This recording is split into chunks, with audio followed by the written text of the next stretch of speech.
என்ன பேரு? சின்னத்தம்பி. எந்த ஊரு? துளசம்பட்டி. துளசம்பட்டின்னு எங்க இருக்குது? தாரமங்கலத்துக்கு அந்த 3 கிலோமீட்டர். தாரமங்கலம். சேலத்துக்கு பக்கத்துல. சேலத்துக்கு இந்த பக்கம். சேலத்துக்கு இந்த ஓமலூர் பக்கம். ஓமலூர் நதி மத்தியில் இருக்கும். சரி. சர்க்கரைக்கு எத்தனை வருஷம் மாத்திரை சாப்பிட்டுருந்தீங்க? 2 வருஷம் சாப்பிட்டேன். 2 வருஷம் மாத்திரை சாப்பிட்டு இருந்தீங்க. முதல்ல தலை சுத்தல் லேசாக இருந்துகிட்டு இருந்தது. ஆமாம். சொல்லியிருக்கிறீங்க. தோள்பட்டை வலி இருந்துட்டு இருக்குது. அப்புறம் வேற என்ன வலி இருக்குதுன்னு சொல்லியிருந்தீங்க? இடுப்பு வலி இருக்குது, பேக் பெயின் இருக்குதுன்னு சொல்லியிருக்கீங்க. சரி. இப்போ இந்த 2 வருஷம் மாத்திரை என்ன பண்ணியிருக்குதுன்னு உங்களுக்கு தெரியல? தெரிஞ்சிச்சு. என்ன மயக்கம் போகவே தான் இருந்துச்சு. அப்புறம் இப்படி எல்லாம் அங்கே நம்ம ஊர்லாம் நிறைய வந்தாங்க. சரி போய் பார்க்கலான்ட்டு அன்னைக்கு வந்தோம்னா அப்புறம் வந்து படி பண்ணி 20 நாளைக்கு மேலே ஆயிடுச்சு. நான் மாத்திரை வந்து சாப்பிடல, ஏற்றுக்கிட்டேன். எப்போ செக் பண்ணி பார்த்தீங்க? இப்போ ஒரு 4 நாளைக்கு முன்னே. அப்படி எனக்கு பயமாயிருச்சு. ஏன் செக் பண்ணீங்க? சரி கொஞ்சம் மழை சுற்று மாதிரி வந்து இருந்துச்சா, போய் மயக்கமா சீரா சந்தேகமாக செக் பண்ணிடுவாங்கன்னு பார்த்தேன்.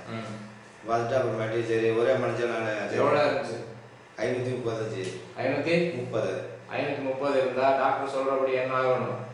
அதிகமாக இருக்குன்னு சொல்லுவாரு. இல்லை என்ன ஆகணும்? கொஞ்சம் இதாக சீரியஸாக தான் சொல்லுவாங்க. சரி, நீங்கள் சீரியஸ் ஆனீங்களா? அப்புறம் நான் சரி ஒரே மனுஷா இங்கே போய் சாப்பிட்டு இங்கே போனோம்ல, நான் அதே மனுஷன் வச்சுட்டு சரி. இப்போ 4 நாளைக்கு முன்னாடி செக் பண்ணீங்க இல்லையா? செக் பண்ண பின்னாடி மாத்திரை சாப்பிட்டீங்களா? இல்லை. மருந்து சாப்பிட்டீங்களா? இல்லை. ஊசி போட்டீங்களா? இல்லை. அப்போ இப்போ சீரியஸாக இல்லை. இப்போ நல்லா தானே இருக்கிறீங்க. அப்போ ஒன்று தெரிஞ்சுக்கோங்க, எந்த ஒரு மெஷினும் உங்கள் உண்மையான ஹெல்த்தை சொல்ல முடியாது. உங்கள் உண்மையான உடம்புனுடைய சமாச்சாரத்தை மெஷின் சொல்லாது, சொல்ல முடியாது. உங்களுக்கு தெரியும் உணர்வு, அதுதான் சொல்லும். உங்களுக்கு ஒரு வலி இருக்குதுன்னா அந்த வலியை சொல்றதுக்கு மெஷின் இருக்கா?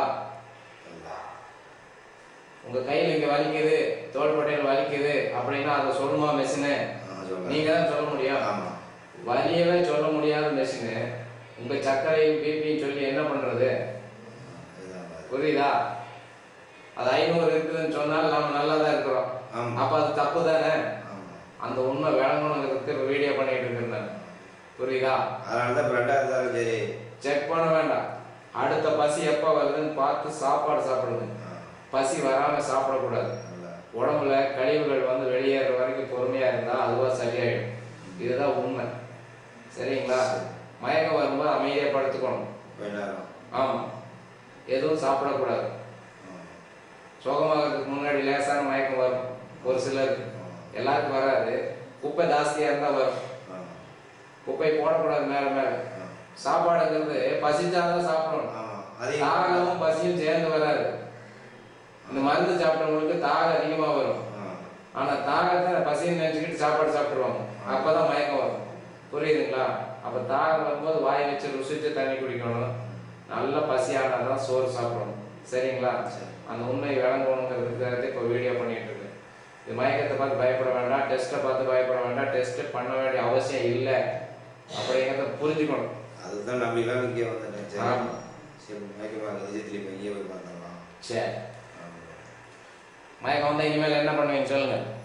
இந்த தகவலையும் இருந்துக்குவேன். ஆமாம், அமைதியாக படுத்துடும். சரியா? அந்த மயக்கம் தான் உங்களை சுகப்படுத்துறது. சரிங்களா?